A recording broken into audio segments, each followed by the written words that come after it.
Radio Media Naranja y Razones de la Palabra reciben al expresidente de la República de Guatemala, Alfonso Portillo, y a Roberto Alejos, expresidente del Congreso y miembro de la Asamblea Nacional Constituyente que elaboró la actual constitución del país. Al comienzo, es útil recordar que en 1944, en medio de la Segunda Guerra Mundial, se produjo la Revolución de Octubre, que derrocó al régimen militar de Guatemala e inició 10 años de gobiernos electos que intentaron establecer reformas sociales, pero fueron derrocados en 1954 cuando los intereses de la United Fruit Company se vieron afectados por los cambios. La historia llama al período 10 años de primavera o la Edad de Oro de Guatemala. Cada 20 de octubre es una fiesta nacional en conmemoración del Día de la Revolución de 1944. Otra primavera se anunció con Bernardo Arévalo. ¿Se marchitó esta primavera democrática de Guatemala? De ese intento democrático de los años 40, de los años 50, pero creo que se trucó. Y se trucó no solo por la correlación de fuerzas políticas a lo interior del país y unas élites conservadoras renuentes al cambio, renuentes a la modernización y muy convencidas de que lo que hacían desde el punto de vista económico y político era lo correcto. Esa posición de las élites de Guatemala, sumados a el ambiente de la Guerra Fría que se vivía y la política norteamericana manipulada por ciertos empresarios vinculados a la agricultura, dieron al traste con un experimento maravilloso que hubiera sido un buen ejemplo en América Latina. Entonces creo que más que se marchitó, no logró florecer. El eslogan de campaña, por decirlo de alguna manera, hablando en el sentido de que la nueva primavera, como un eslogan de rescatar esa primavera de la que hablaba el presidente Portillo, esa siembra que se hizo en aquellos años, exactamente del 44, prácticamente del 44 al 54, fueron 10 años de estar haciendo una refundación del Estado, diría yo que fue la primera refundación de este Estado, aquel entonces, el inicio de los primeros gobiernos civiles. Lo que se trató de hacer con ese gobierno fue rescatar esas instituciones, porque no hemos logrado aún desarrollarlas, las hemos venido perdiendo. Empezaron muy bien, no llegaron a florecer, como bien dijo el presidente, se quedaron ahí estancadas.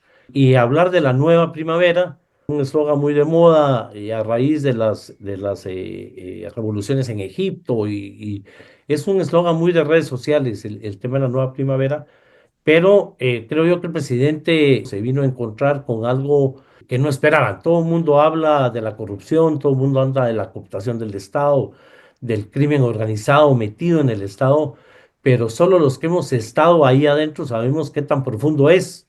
Ellos, con su falta de experiencia, un gobierno nuevo, bastante soñador, diría yo, con gente bastante nueva, con muchos ideales, no sabía que la cooptación era total, que la corrupción es una cosa que fue creciendo y creciendo y creciendo, y que está como un cáncer totalmente erradicado, y entonces no han podido rescatar esa primavera del 44, y no han logrado entrarle a temas fundamentales como el seguro social, que es probablemente una de las conquistas más grandes de este país, y que es un tema que ni siquiera han empezado a tocarlo como gobierno, porque aún están tratando de entender qué es lo Yo que sucede. quisiera tratar las responsabilidades del gobierno y de la oposición por separado, sobre todo por un asunto de comprensión de quienes nos están viendo, nos están escuchando o están leyendo el artículo correspondiente. Comencemos con la responsabilidad de la oposición. Esto viene de lejos, el desmantelamiento sostenido de la institucionalidad estatal. Hay una oposición en el Congreso y en el sistema judicial, y ni qué hablar del Ministerio Público. ¿Cuán grande es esta responsabilidad? Es una gran responsabilidad, es un gran compromiso, es un gran reto para el país. Y lo más grave de todo esto es que, lejos de recuperar algún resabio de institucionalidad en el país, cada vez retrocedemos más. Hoy las instituciones están más cooptadas. Da tristeza, pero es una realidad. Leer, por ejemplo, que el recientemente galardonado con el Premio Nobel de Economía, cuando dice que hay países que no tienen Estado, le pregunta al periodista que ponga un ejemplo de algún país en América Latina que no tenga Estado. Vayan a Guatemala, dice. Es decir, en 1944, en plena Guerra Fría, Guatemala intenta construir instituciones, construir Estado, construir democracia, construir una sociedad menos desigual, y a partir de ahí, y del 54, que es cuando se obstaculiza y se rompe con este intento democrático, que empieza un retroceso y un deterioro de las instituciones muy grave, que nunca nos imaginamos que iba a llegar al extremo en que está en Guatemala. Hoy el crimen organizado tiene cooptadas las instituciones, pero no solo las instituciones públicas, las instituciones privadas también. La banca, empresas compiten en el ramo económico, compiten con el sector formal de la economía. El país tiene un gran reto.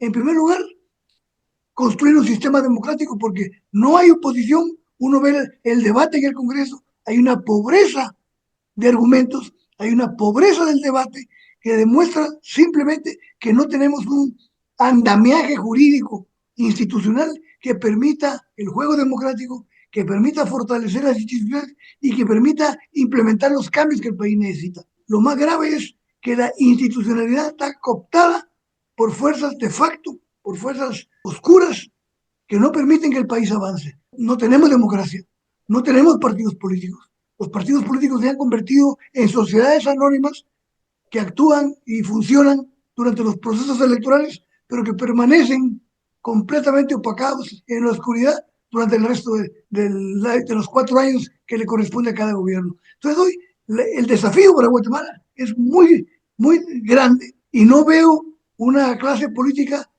que esté tocando los temas centrales de la economía, de la política, de lo social, de la desigualdad, de la injusticia, del aparato estatal. No, no hay una discusión de fondo. Cada vez se empobrece más el discurso, cada vez hay candidatos más mediocres, cada vez hay candidatos que están jugando al circo, que están jugando al espectáculo.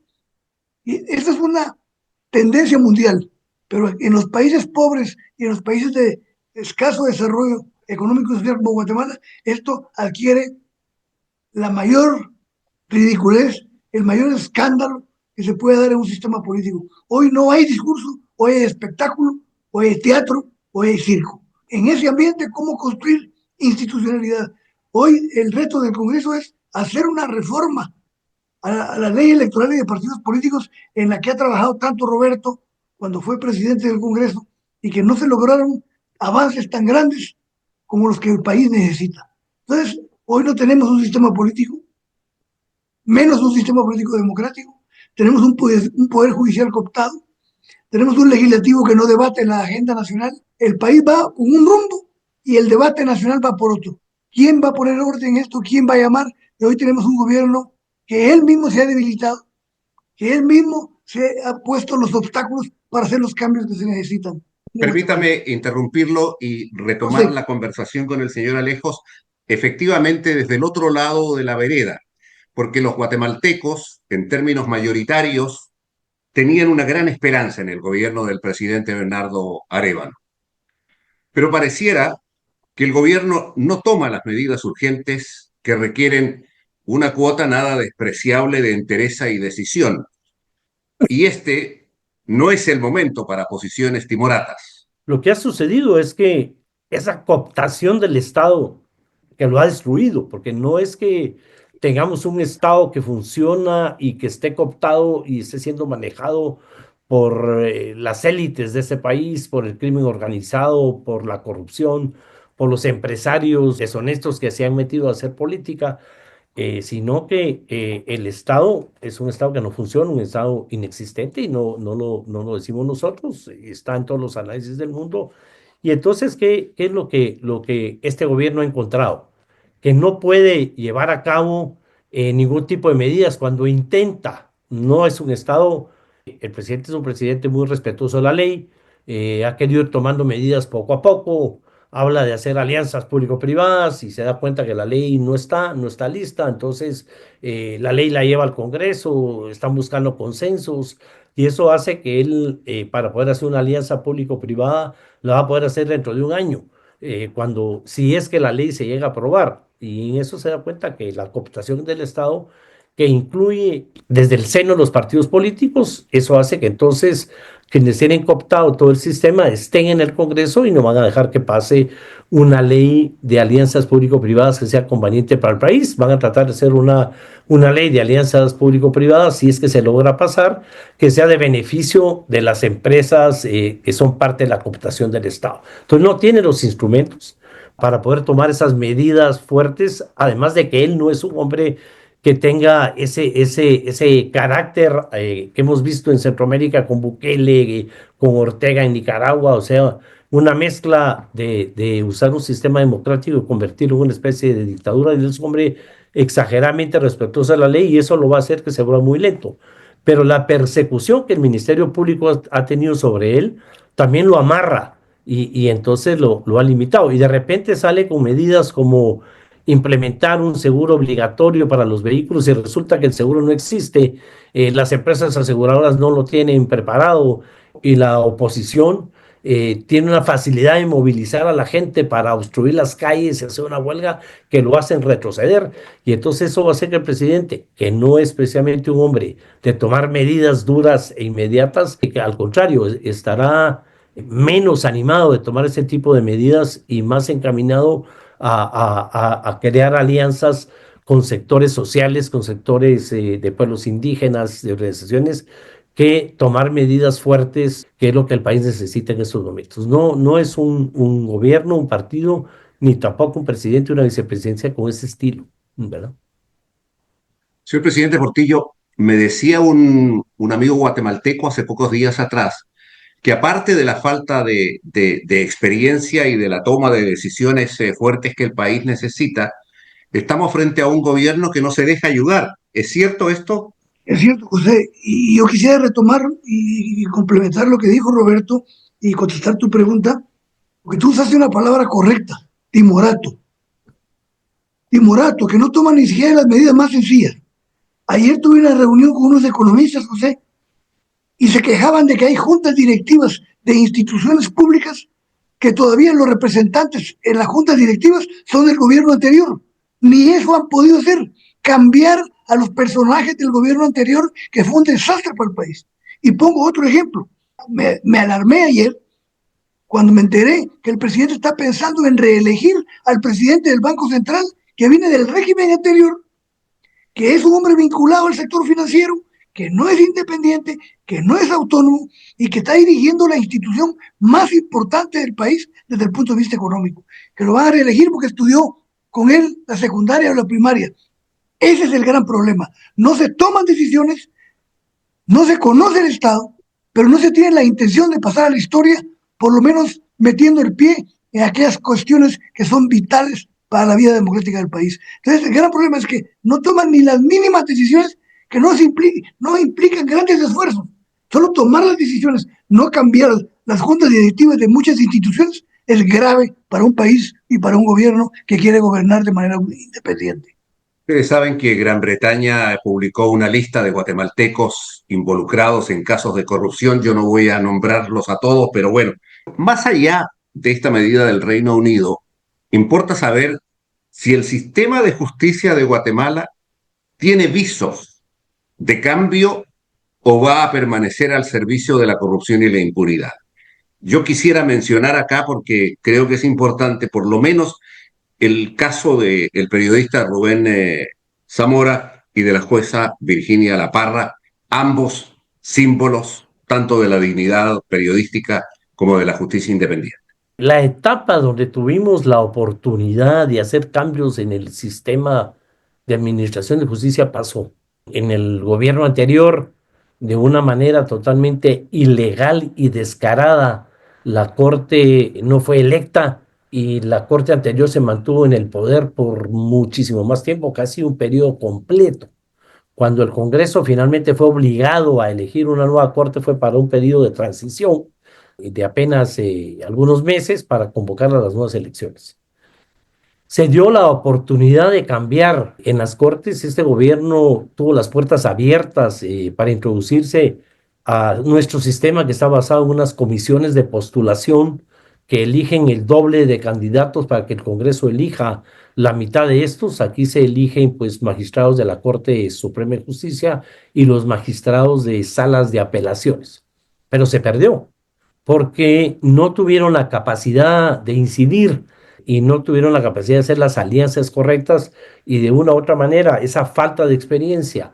Y amarrado a la pregunta anterior, yo creo que cuando el gobierno llega y ratifica la cooptación del Estado, ratifica la corrupción, ratifica el sistema que trabaja la oposición, que es una oposición ya cooptada desde sus partidos por todos estos grupos, le da una especie de miedo, hasta de pavor, de hacer alianzas con cualquiera.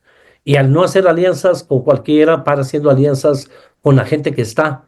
Porque yo creo que si a algo tenemos que regresar es a la vieja forma de hacer política con los viejos políticos, quienes de una u otra manera hacíamos oposición, debate, alianzas cuando era necesario. Había un verdadero sistema de partidos políticos que funcionaba, aún en plena Guerra Fría, pero el diálogo y la negociación fue un tema que siempre estuvo, hasta después de la plaza del 2015, cuando la gente dijo: votemos por cualquier cosa menos un político, y entonces elegimos a Jimmy Morales, que no había, que era un cómico de profesión, que empezó bien, con un buen gabinete, después lo fue destruyendo, lo fue cooptando, y la gente desilusionada de ese se fue por un político que ya estaba cooptado, que fue el tema del presidente de Yamatei, que no tiene una explicación de cómo manejó el país. La pandemia lo ayudó a excusarse, a esconderse y poder hacer todo lo que hicieron, y no lo hicimos nosotros. Están siendo condenados ese gobierno y los funcionarios que él nominó, pero este gobierno, en su asquito, decimos nosotros, en ese asco de no hacer alianza con la vieja política, de tener en la nueva política una política corrupta y cooptada, se ha quedado totalmente solo. Entonces, la falta de experiencia y la falta de equipo se complementa con falta de acciones y de tomar los puestos claves. Digamos, ni siquiera han podido cambiar al director de la Oficina de Servicio Civil, que es donde se nombran las plazas, para hablar de una plaza principal. Yo el tema me asusta lo que el presidente me está diciendo.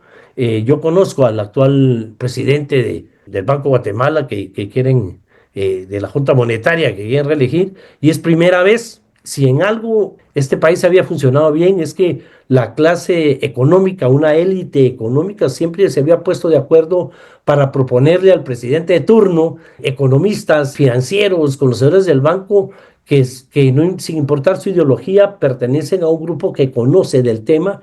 Y ellos se quejaban que por primera vez el presidente de Yamatei les había dejado a alguien que no conocía del tema, y que esté empezando a reelegir a ese alguien es una muestra más de que no hay equipo, y no hay ganas de formar equipo, y que no hay un concepto de conocimiento de Estado, producto de que los mantienen entretenidos con la amenaza de que les van a dar golpe, de que le va a pasar el antejuicio contra el presidente, que si va a ser fraude, que si su partido no existe, y ahí están. Yo comparto lo que ha dicho Roberto.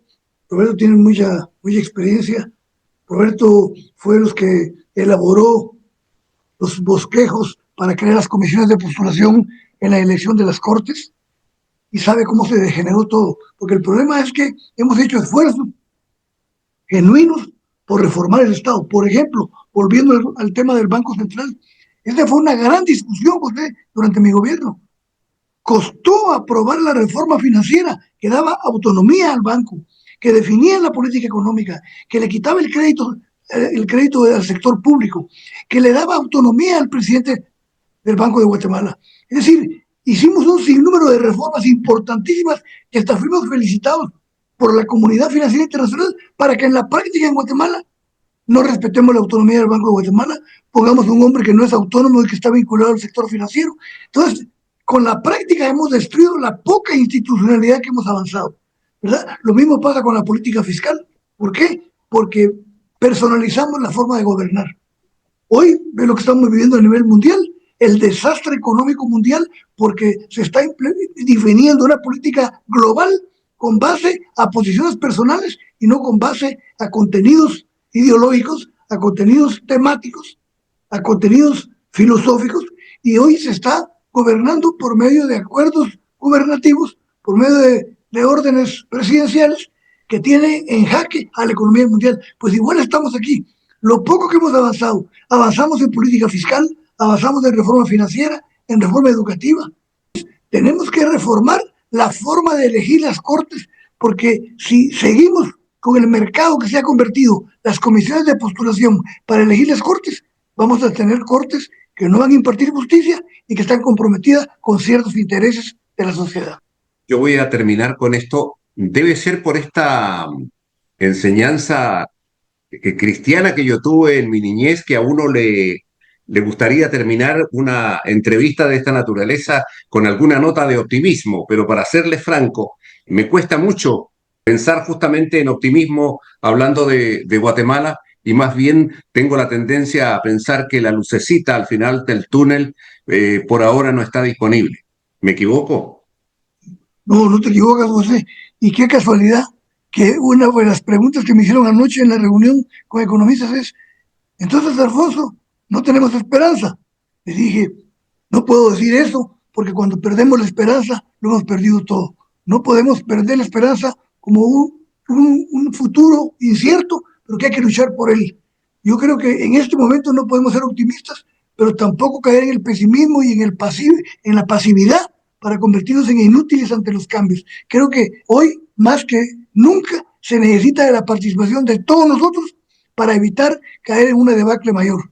Podíamos decir nosotros ya pasamos por nuestras etapas, ya cumplimos con nuestra función, pudimos haber hecho muchísimas cosas buenas, muchísimas cosas malas, como todos seres humanos estamos llenos de defectos, pero muy llenos de buenas intenciones. Podríamos estar ya descansando, pero tenemos familia cercana, hijos, muchas ilusiones y podríamos estar diciendo ya en nuestra vida cumplimos, hemos pagado las consecuencias de nuestros errores y hemos disfrutado de nuestros aciertos con mucho orgullo y sin embargo aquí estamos.